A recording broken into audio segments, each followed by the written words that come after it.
A dying wish can be a final gift or a final test. My mother gave me both. With her last breath, she entrusted me with a stunning secret and a bizarre request.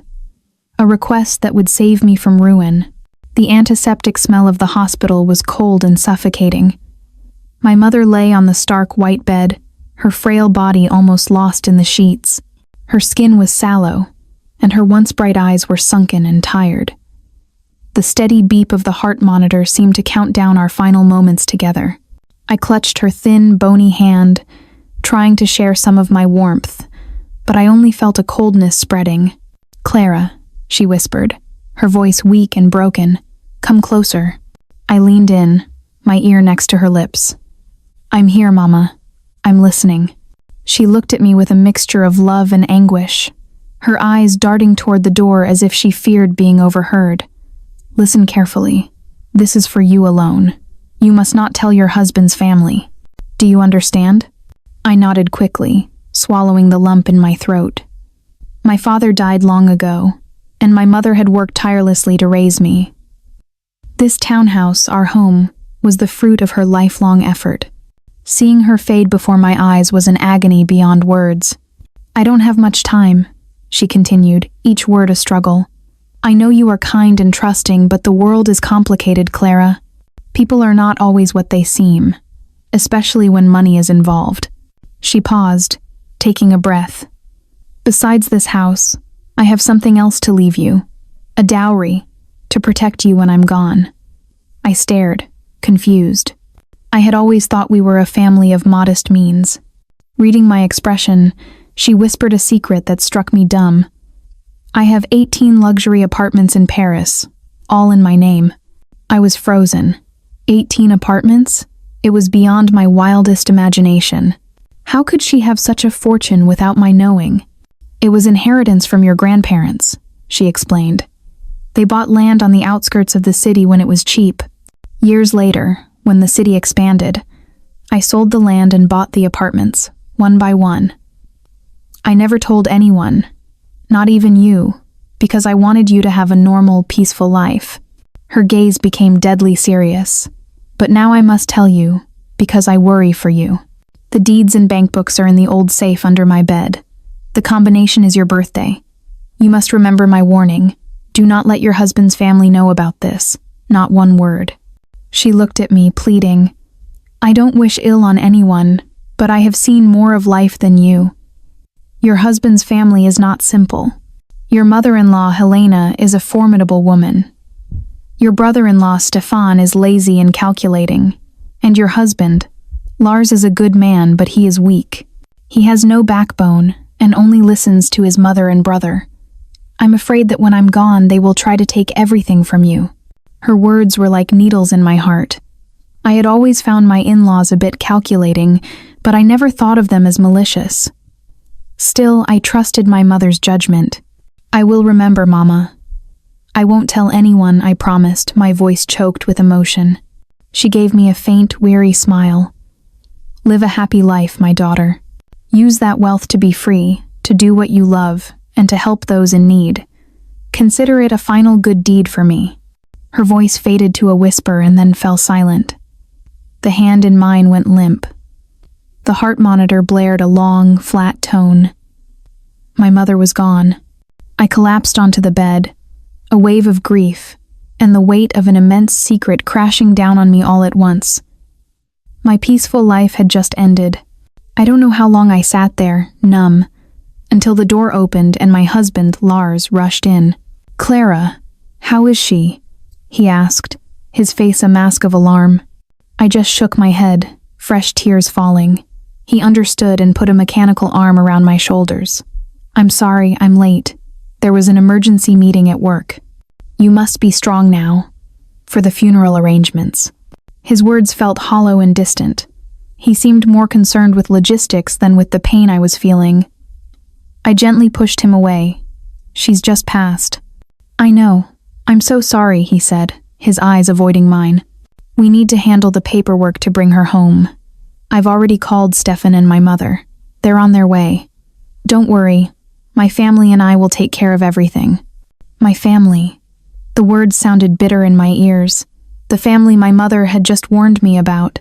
The secret of the 18 apartments felt like a block of ice in my chest. I looked at Lars, the man I thought would be my rock. He was handsome, but his eyes lacked resolve. He was a dutiful son and brother.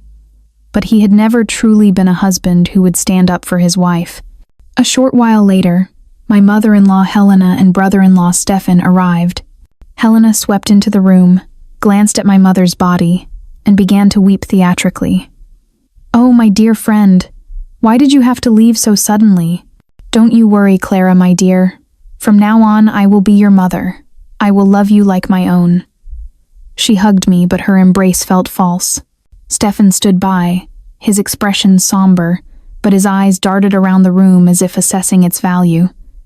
"Don't be too sad, Clara. We will give your mother a beautiful farewell." They surrounded me with empty condolences, but I felt no sincerity. Their words only put me more on guard. My mother's warning echoed in my mind. The play had just begun. The funeral was held at the townhouse, a home filled with a lifetime of my mother's love and care. The air was thick with the scent of flowers and sorrow.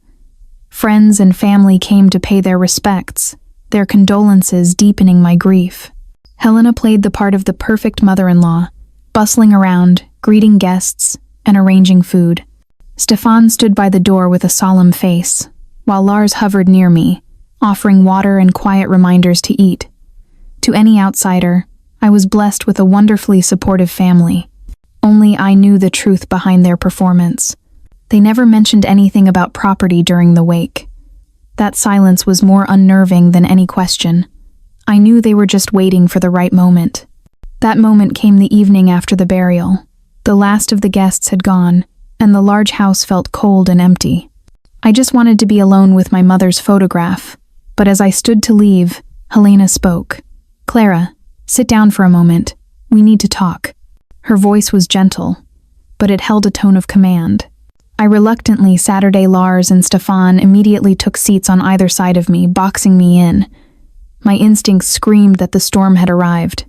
"Now that your mother is gone," Helena began, her tone turning serious, "there are matters we must discuss for your own good. This house is now in your name, but you are young and busy with your career.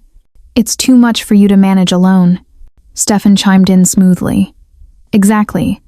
That's why we think it would be best if you transferred the title to me. I know about property management. I'll handle the ground floor rental, and I promise, I'll give you every cent of the income each month. That way you have the money without any of the headaches." The proposal, delivered so casually, felt like a slap in the face. The earth on my mother's grave was still fresh, and they were already trying to seize her home. My mother's warning rang in my ears. "Your husband's family is not simple." I looked at Lars. He sat with his head bowed, refusing to meet my eyes. His silence was his consent. He knew about this plan. "Don't worry," Stefan added with a reassuring smile. "It's all in the family. It's just for convenience. If you and Lars ever need the house back, I'll transfer it immediately. Surely you can trust your own brother?" If I were the old me, I might have given in, but I was not. My mother's final words were my shield.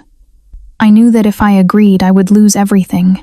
This house was my last link to my mother, and it was the first wall of defense I had to protect. I took a deep breath, steeling myself. I knew my answer would change my relationship with them forever. "Mother, Stefan," I began, my voice steady and polite. "I appreciate your concern. I know you only want what's best for me." I paused, choosing my words carefully. "But this house is where I grew up. Every corner holds a memory of my mother. I can't bear to change anything right now. Before she passed, she made me promise to take good care of it. It was her life's work. So, I'm sorry, but I cannot transfer the house to anyone. I want to manage it myself, as a way to honor her memory." I had used her memory as my shield, a reason so full of filial piety that they could not openly refute it. Helena's face hardened. The smile vanished from her lips. She had not expected her gentle, pliable daughter-in-law to refuse her so directly. After a long, tense silence, she finally spoke, her voice stripped of its earlier warmth. "Very well. If you've made up your mind. I was only trying to help. She stood up abruptly. It's late. Stefan and I are leaving. You should get some rest. Without another glance at me, she walked out. Stefan followed, shooting me a look of pure annoyance before he left. Only Lars and I remained. He finally looked up, his face a mess of conflict. Clara, you've made my mother angry. A bitter disappointment rose in me. He wasn't concerned about how I felt, only that his mother was upset. And so what if she is? I retorted. This is my mother's house, my inheritance. Why should I sign it over to your brother? Don't you see how absurd that is? I know, but they meant well, he stammered. It would be easier for you if Stefan managed it. We are all family after all. Family? I laughed without humor. A family that demands a house the moment its owner dies? Have you thought about how I feel? I just lost the only parent I had, and all anyone can talk about is property. Is that not cruel? Lars hung his head, unable to answer. Let me be clear, Lars, I said, my voice cold. I will never sign this house over to anyone. This is my final word. If you still consider me your wife, you will respect my decision. Without waiting for a reply, I walked to my room and shut the door. I had won the first battle, but I knew the war had just begun. From now on, I would have to be on guard, not just against my in-laws, but against the man who shared my bed. The days that followed were heavy with a chilling silence. The pretense of warmth was gone, replaced by icy glares from Helena and unconcealed resentment from Stefan. Lars avoided me, leaving early for work and coming home late. The rift between us was widening into a chasm. I knew they hadn't given up. I had to secure my mother's true legacy. One weekend, when I was alone in the house, I went to my mother's bedroom. With my heart pounding, I moved her heavy wooden bed. Just as she'd said, a small, dusty safe was hidden in the corner. Using my birthday as the combination, I opened it. Inside, everything was neatly arranged. A stack of 18 property deeds, several bank books with staggering numbers, and on top, a sealed letter addressed to me. My hands trembled as I read her familiar handwriting. Clara, my child, when you read this, I will be gone. Don't grieve too much. I am leaving you this fortune, not for a life of idle luxury, but for a life of freedom. So you will never have to depend on or bow your head to anyone. Use it wisely. Live a meaningful life. And be careful of those around you. I love you. Tears streamed down my face. This wasn't just money. It was my mother's love, her final act of protection. That afternoon, I took all the documents to a bank and placed them in a secure deposit box. My vigilance was not misplaced.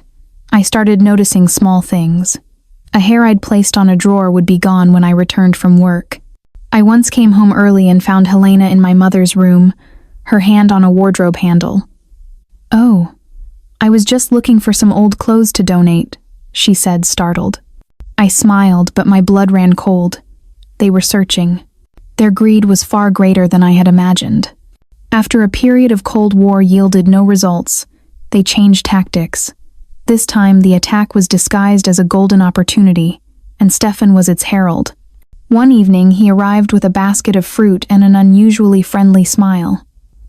I've just come back from a business trip, he announced cheerfully, and I have some exciting news for you two. He pulled out a glossy brochure for a real estate project on the city outskirts. This area is the next big thing, he said with infectious enthusiasm. A new main road is planned, and property values are going to skyrocket. My friend is the developer, and he's offered me a spot. I thought of you two. Why let the townhouse sit here earning a pittance in rent?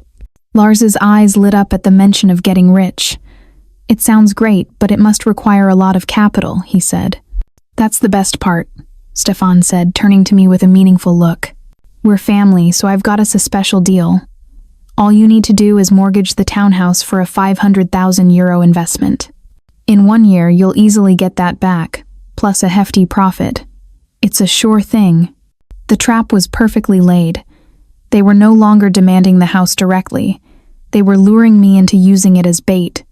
They knew I didn't have cash on hand, so they offered the solution of a mortgage. If I agreed, I had no doubt that the 500,000 euros would vanish into his project, leaving me with a massive bank debt and forcing me to sell the house to repay it. It was a vicious, cunning plan. My naive husband saw none of it. "Clara, this is a fantastic opportunity," he urged. "We should listen to Stefan." Helena, who had been listening quietly, added her support. "Your brother-in-law has a good eye for business, dear. He would never let you down." They surrounded me, painting a beautiful picture of wealth and prosperity, trying to entice me into their snare. But they underestimated me. My mother's warning had become my armor.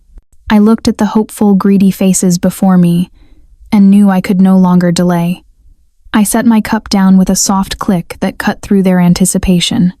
"Stefan, I appreciate you thinking of us," I began, my voice even, "but I have to refuse." The smiles vanished. "Refuse?" Stefan snapped. "Why?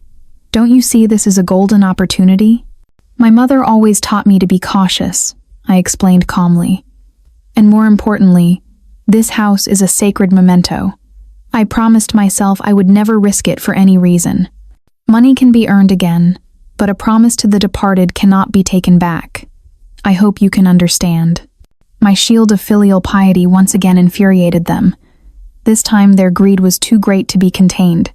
Stefan slammed his hand on the table. "Understand what? I bring an opportunity to your doorstep and you spit on it. You think I'm trying to cheat you, don't you?" "I knew it," Helena shrieked, jumping to her feet and pointing a finger at me. "She looks down on us. The moment her mother died, she decided this family was nothing. We try to help her get rich, and she accuses us of being thieves." The mask of the loving mother-in-law was torn away, revealing a harsh, grasping woman. "Mother, calm down," Lars pleaded weakly. "You be quiet," she yelled at him. "You useless man, you let your wife walk all over you. She despises this entire family."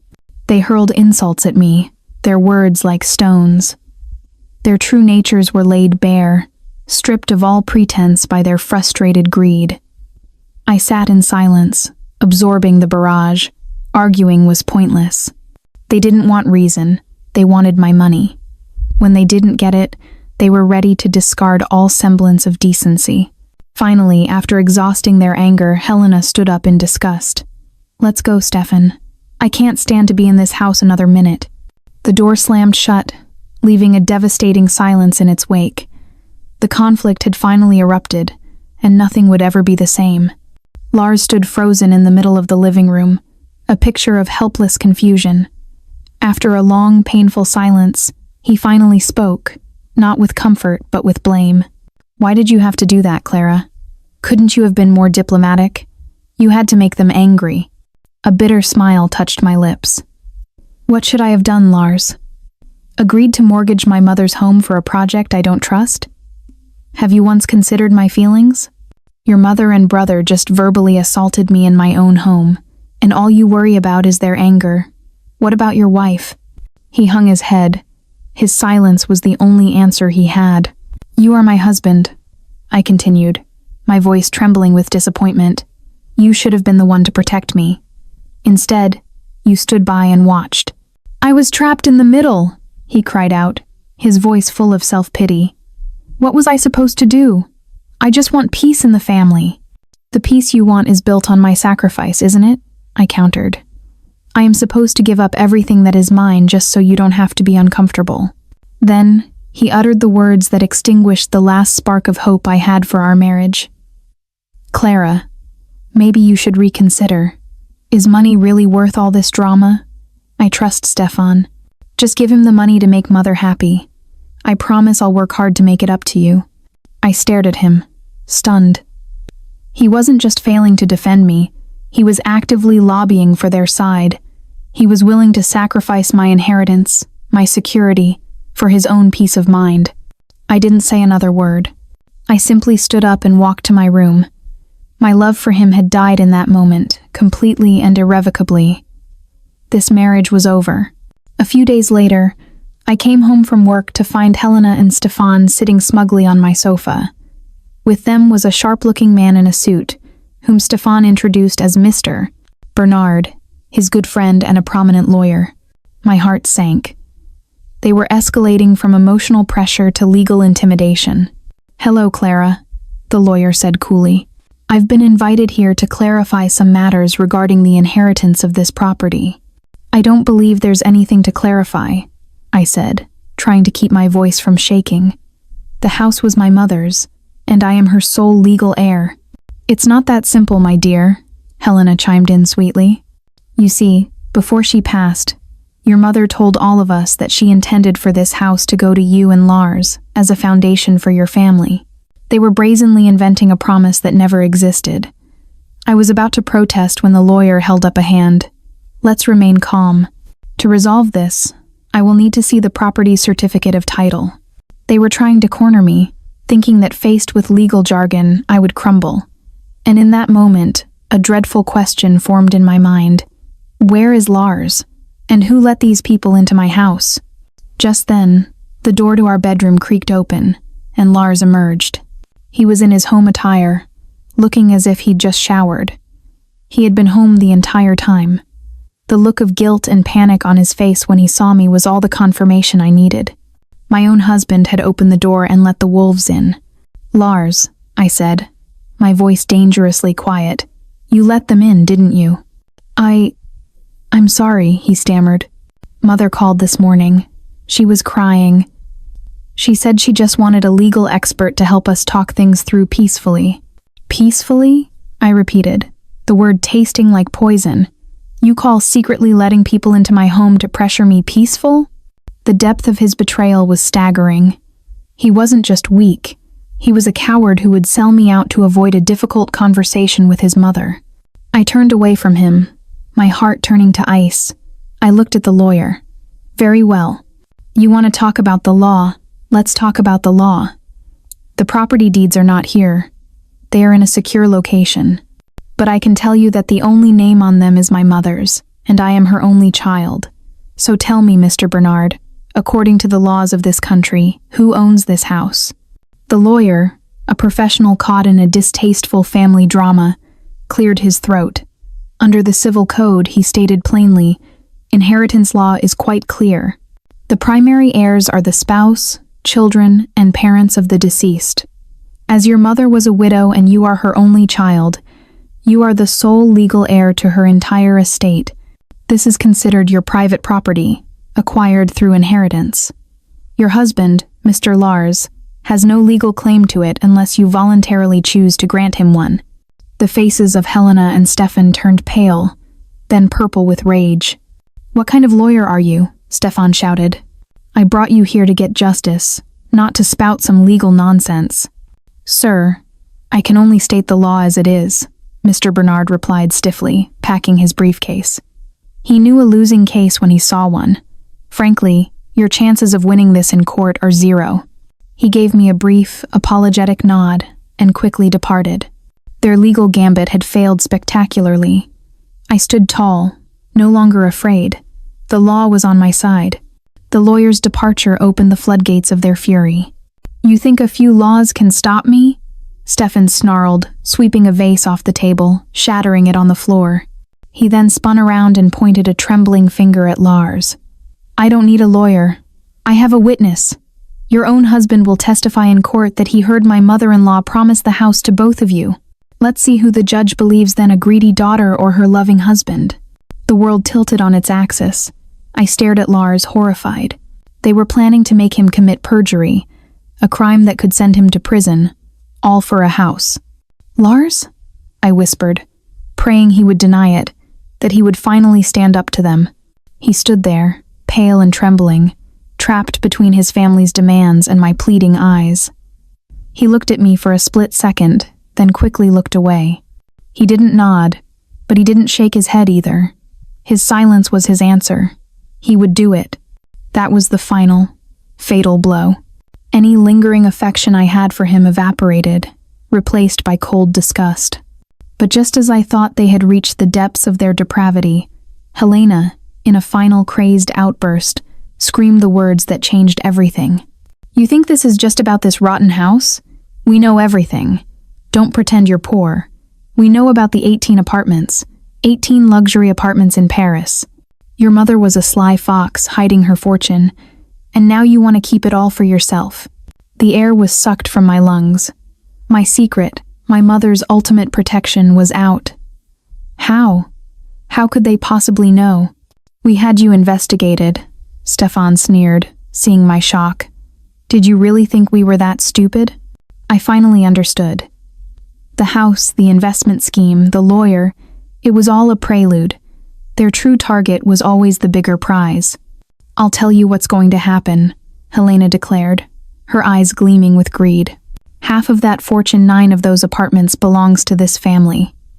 It's the price you pay for marrying my son. If you don't give them to us willingly, we will see you in court. In that moment of total exposure, a strange clarity washed over me. The entire sordid play was laid bare. I turned my gaze from their hateful faces and looked directly at Lars. Lars, I said, my voice eerily calm. We're getting a divorce. The divorce was surprisingly swift. On the day of the hearing, we sat on opposite sides of the room, strangers. When the judge asked if the separation was mutual, I answered with a firm yes. After a long pause, Lars whispered his agreement. The sound of the gavel was the sound of my freedom, but I knew the real fight was still ahead. Helena's threat to sue for 9 apartments was not an idle one. I couldn't face a complex and vicious legal battle alone. I needed help. That's when I thought of my Aunt Sophie. She was my mother's dearest friend, as close as any sister. After her family moved to the south of France years ago, they had lost regular contact, but their bond was unbreakable. My mother had once told me that Sophie was the only other person in the world I could trust completely. With trembling hands, I found her number in my mother's old address book and dialed. Hello?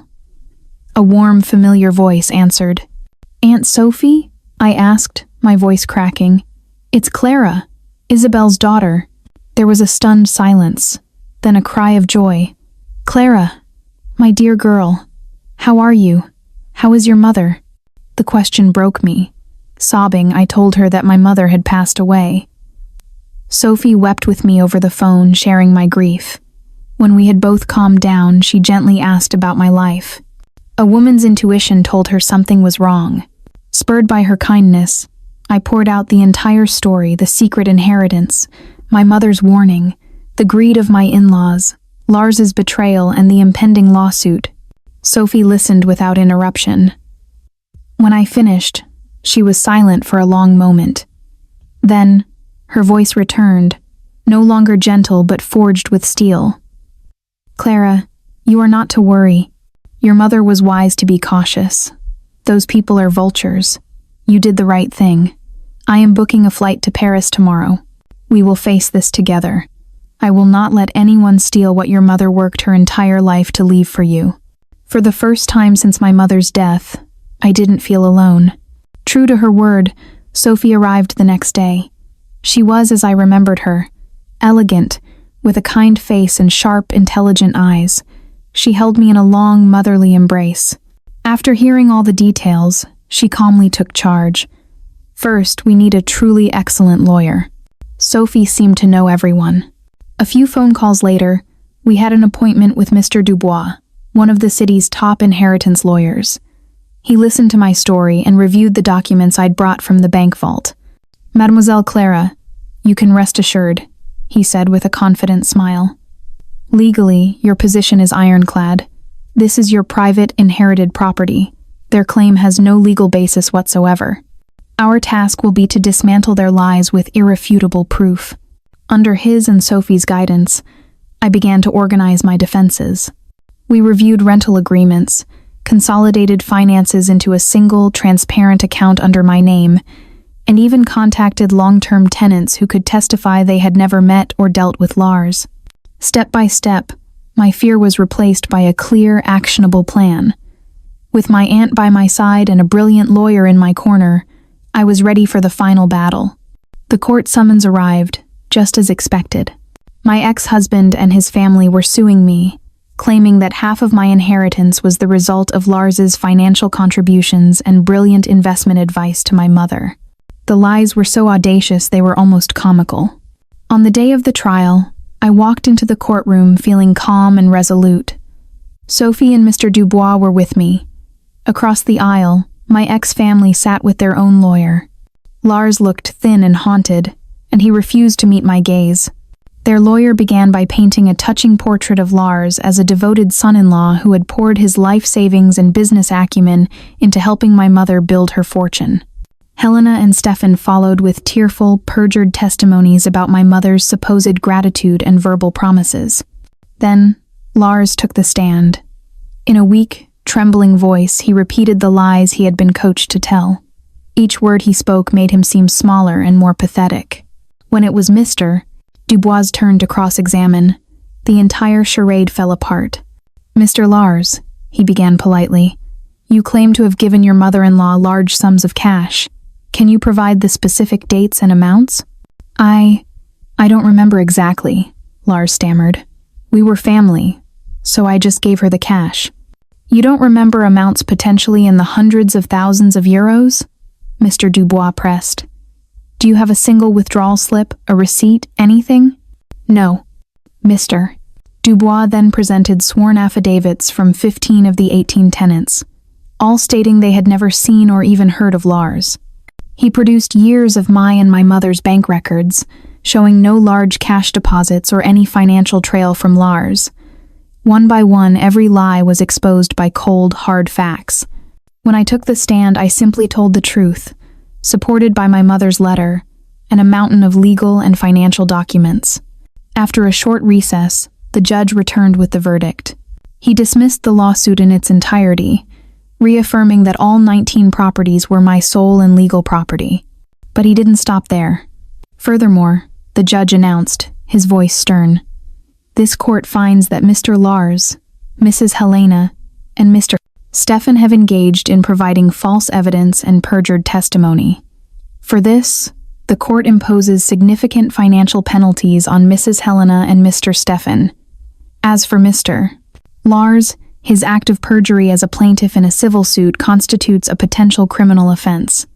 This court will be formally requesting that the public prosecutor's office open an investigation." A collective gasp went through the courtroom. My ex-family was frozen in shock. They hadn't just lost. Their greed and dishonesty had led them to face the full wrath of the law.